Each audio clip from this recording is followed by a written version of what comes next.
a month goes by, and then 6 months, and then a year, and then 2 years. And before you know it, this is just your life, hiding inside of your house. And for some reason, wondering why life feels so monotonous and miserable. It's because you don't leave the house, honey.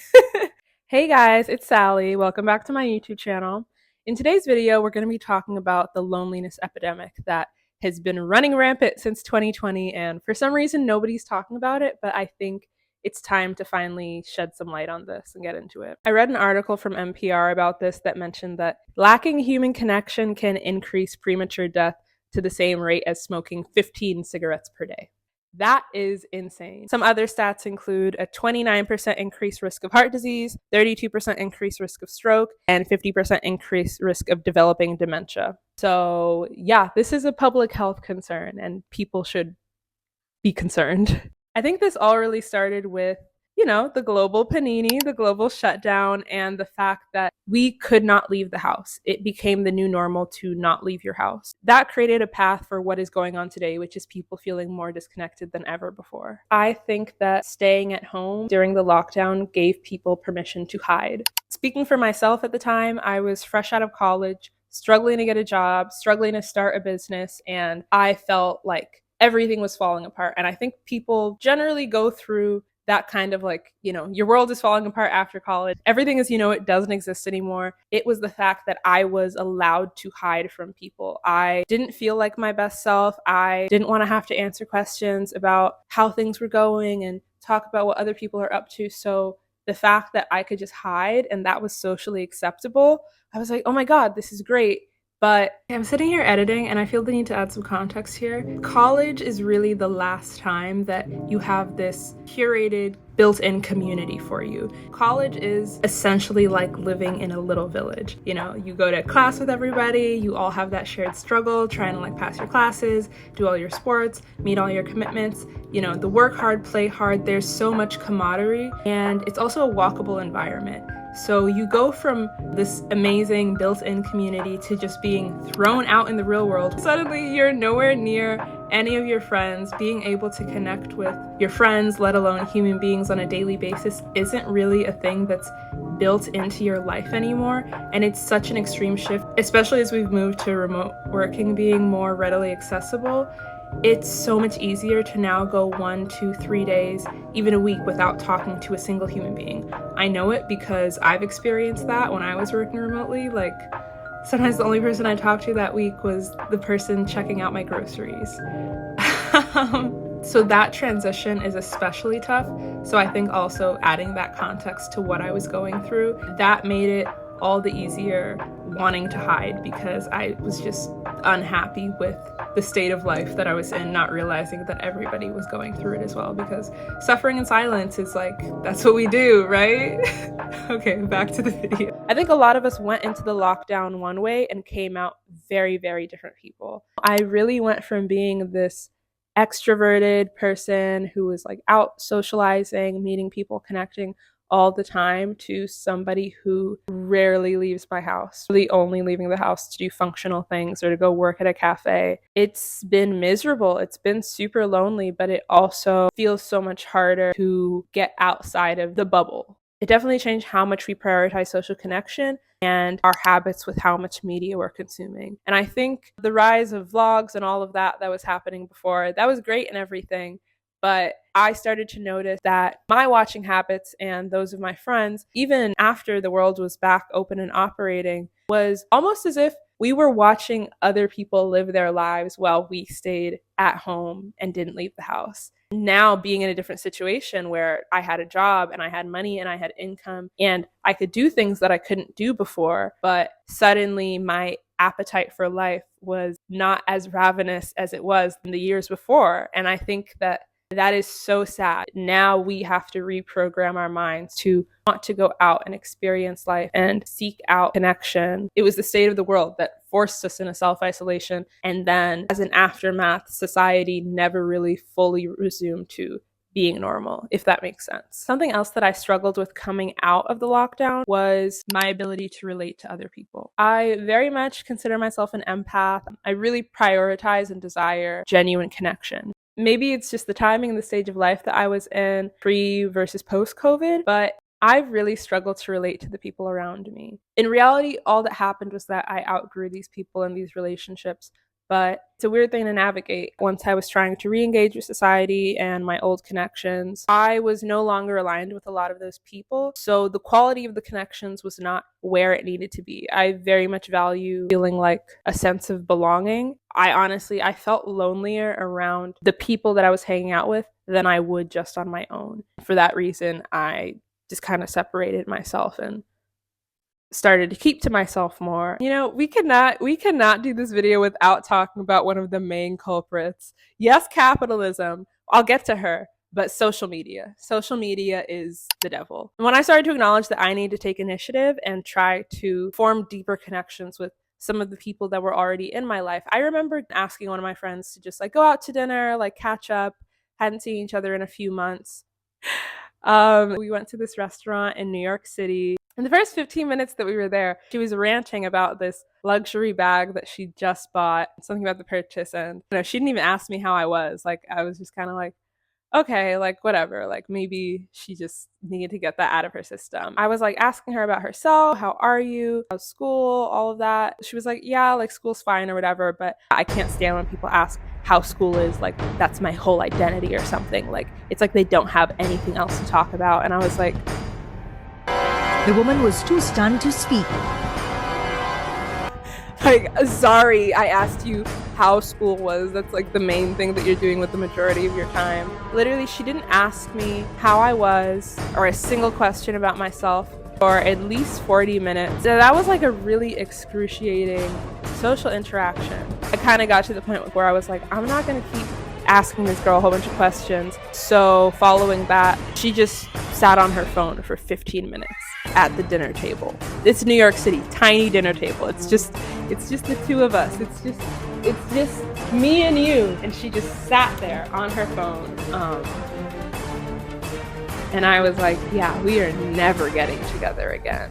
And I tell that story to say there's a lot of people who behave like this now. That's just normal. People don't have any kind of phone etiquette. And on top of that, it's just like the amount of time that people spend staring at these tiny little screens instead of living their lives. That's what the real problem is. Like, because think about it, if we didn't have social media, we would get bored eventually and go outside and like do things like just for the plot, just for the storyline. But when you can simulate a plot, when you can watch somebody else live their life, whether it's on a YouTube video or in a movie or whatever it is, it's literally draining our life force energy. Like we are giving our lives away to these tiny little metal boxes in our pockets, and it's sad. It's so sad. Tragic. Capitalism is another beast in the equation. When I started working my first full-time corporate job after college, it was after the pandemic. It was fully remote. I loved that. I was like, great. I don't want to go to the office. I don't like commuting. I'd done that whole thing before, and I was just like, yeah, this is great. But the lack of social connection does make a difference. It does make a difference. That's not me saying that like I'm pro jobs being hybrid or in person, but when you add working at home and not connecting with human beings in real life during, your 40-hour work week, and also not connecting with human beings during the other parts of your real life that you're not at work, when do you see people? When do you see people? Like, I think it degrades everything. It degrades parts of your brain. It degrades your social skills. It degrades your confidence, because when you don't do something for a very long time, you may start to feel inadequacy toward that thing or doing that thing. So when I don't go in social situations for a long time, instead of showing up as a shiny, radiant, confident queen that I know that I am, I might be second guessing and think, oh, what am I going to talk about? I don't know how to meet new people. Everybody knows how to meet new people, but we're just out of practice. At the same time, with how much work is demanding from people, I mean, think about this statistic. From 1990 to now, wages have gone up 18%, productivity has gone up 300%. When is there time to live a life? When do people have time to pour into themselves, to their families, to meeting new people? I think that was one of the hardest things for me. I'm working this new job. I was living in New York City, just moved there. The people that I knew in the city was like, okay, these people aren't really all that aligned with where I want to go and who I want to be. When the hell do you have time to meet other people? And the fact that people are working more than ever, inflation has had an all-time rise, wages are not going up. I don't even know how people who have kids and like a family, how they're managing right now. Like, oh my goodness, it's absolutely horrible. It's absolutely horrible. The fact that everything is so virtual now, there are no third spaces. There's nowhere where you can go and just exist. Aside from the public library, tell me what third spaces exist in America? A park? Like, there's nowhere where you can go and just connect with people and not be paying money. And another thing, I've lived in Europe, spent the last 6 months living in Nairobi, and like other cities outside of America do not rely on you having a car to be able to have a full life. So the way, at least in Europe, that a lot of cities are built, it's that you can either walk or use public transport to get to work and really anywhere around the city very easily.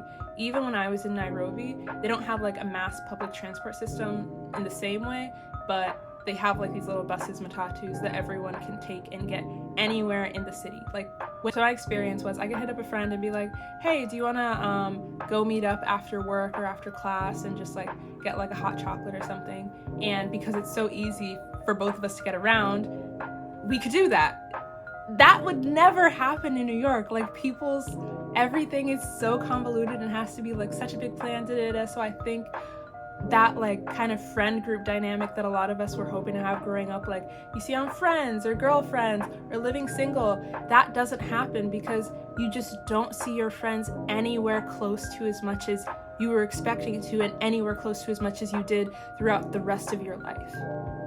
The other great thing about this, with them being walkable, is that you end up running into friends just as you're going throughout your day, and it's amazing. Like, just being able to like having these third spaces where everybody ends up passing, that you end up running into and chatting with people, and just having spaces to exist where like you don't have to spend money. In America, literally to go out and have drinks or have dinner, things like that, have become very expensive. I just think that there were more third spaces where we could exist and have opportunity to connect, and now we don't.